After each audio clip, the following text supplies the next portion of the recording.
Stranded po ang ilang pasahero sa mga terminal at pantalan sa bansa dahil sa bagyong Christine. Pinaghahandaan naman ng Department of Transportation ang inaasahang dagsa ng mga pasahero sa undas. Saksi, si Mark Salazar.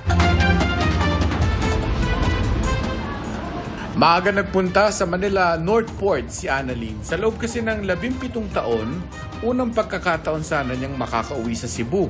Pero nanganganib yung mapurnada dahil na-delay kinabukasan ng kanyang biyahe. Sabi ko nga, nag-chat nga ako agad. Huwag na kayong huwag na kayong maghanda. Hindi man ako darating.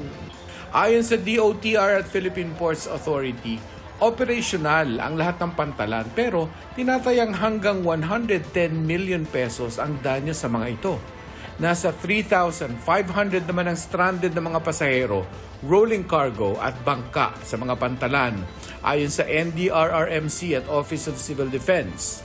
Ang maraming naapektuhan ng mga pasahero natin, yung ating seaport from Sorsogon to Allen, no? Sa PITX, wala pang linaw kung kailan makakabiyahe ang mga pauwing Bicol, Visayas at Mindanao. Marami sa mga biyaheng Bicol kanselado pa rin.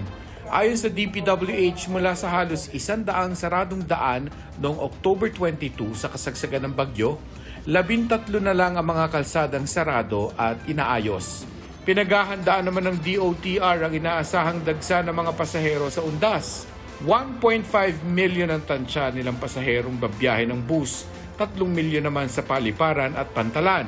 Sa Metro Manila, nasa finishing touches na ang preparasyon para sa undas. Katulad sa Manila North Cemetery kung saan may nakapwesto na sa on-site command post ng pulis at hanggang November 4 na raw ito. Nagdadry run na rin ng mobility sa loob ng sementeryo ang Medical Response Group ng Manila City Hall. Sa Mangaldan, Pangasinan, lubog pa rin sa baha ang ilang nicho, kaya pahirapan ang paglilinis ng ilang residente. Kinailangan pang tumuntong sa mga nicho para makadaan at makapunta sa ibang bahagi ng sementeryo.